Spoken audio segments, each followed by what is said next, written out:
बंधु नमस्कार मु शुक्लाल मराठी आसार में राज्य सभापति तथा मयूरभंज माटी जड़े पुओ बंधुगण आपण मैंने जाथे आम दीर्घ 13 दिन धरी बारिपदार भुवनेश्वर पदयात्रा कर मुख्यमंत्री को भेटा पर आमर मयूरभंज ही ओडिशा द्वितीय प्रतिष्ठा कर दृढ़ दाबी उपस्थापना करने आम पड़े आसलु आम बारिपदा को फाइनाली आम बारिपदा को फेरी आसु आपण मैंने जाथे जे मुख्यमंत्री कौन कहले मु थे गोटे वीडियो जारी करी आपण मानक जनईली सी कहले जे आपण जो दाबी मु आज ग्रहण करुच्ची एवं केंद्रीय नेतृमंडल सहित आलोचना करार आम उचित विचार करूँ उचित पदक्षेप नब बोली से कहते। तो वर्तमान बंधुगण देख आम तो आम कर्तव्य कलु आम दायित्व हूँ जे समस्त को सचेतन करवा जागृत करवा आमको जो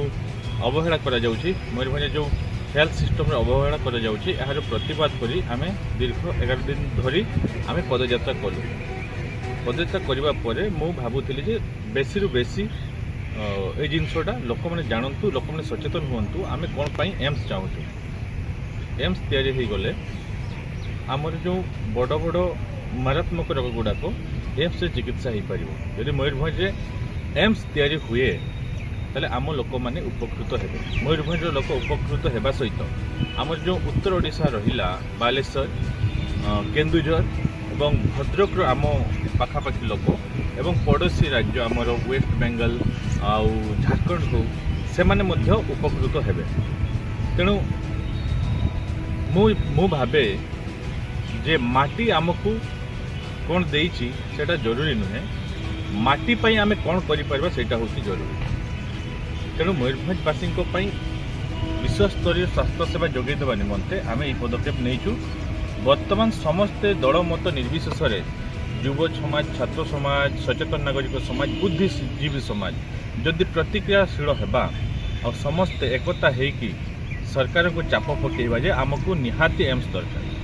तो निश्चित भाव में राज्य सरकार केंद्र सरकार आम दाबी शुणा बाध्य हेबे और मयूरभंज ही ओडिशा द्वितीय एम्स प्रतिष्ठा करेंगे यह मोर दृढ़ आशा और विश्वास अच्छी। इतिहास साक्षी अच्छी आपण मैंने जानी इतिहास साक्षी अच्छी बिना आंदोलन रे कौन सी जिनस सफल होना आम भारत देश भी स्वाधीन पाइछु आम आंदोलन करें भारत महान महान फ्रीडम फाइटर अच्छा से माने आम देश पे त्याग बलिदान देवापर आज आम भारत देश में स्वाधीन भाव में बंची पार्छ। तेणु मो मयूरभंजवासी को मु निवेदन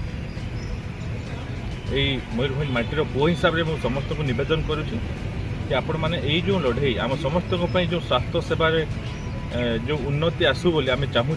मयूरभंज एम्स प्रतिष्ठा करा समस्त दल मत निर्विशेष समस्त सचेतन नागरिक युव समाज छात्र समाज बुद्धिजीवी समाज दृढ़ता सहित आम एकता होकि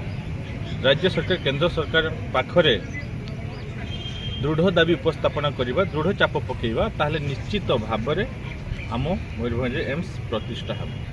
से समस्त मयूरभंजवासी को निवेदन करी आम जो जनप्रतिनिधि रहिले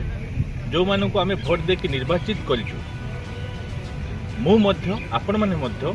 से मानू कहतु जे से माने विधानसभा एवं पार्लियामेंट रे आम यही दाबीटा को रखिए। तेणु बेसी किसी कहबी ना मयूरभंजवासी यही जो आंदोलन में समस्त मयूरभंजवासी सहयोग मु आशा करुच्ची अपेक्षार अच्छी आपण मानकर सहयोग अपेक्षा आपणकर जो लड़ाई रे साथ देवा अपेक्षा तो बहुत बहुत धन्यवाद देवी जो मैंने आम पदयात्रा सहयोग कर मानसिक सपोर्ट देइछंती एवं जो सांबादिक ये लड़ाईटा को निजर खबर कागज माध्यम प्रकाश कर समस्त प्रत्येक सांबादिक और प्रत्येक मयूरभंजियावासी को मो हृदय बहुत बहुत धन्यवाद जनाऊँ। नमस्कार।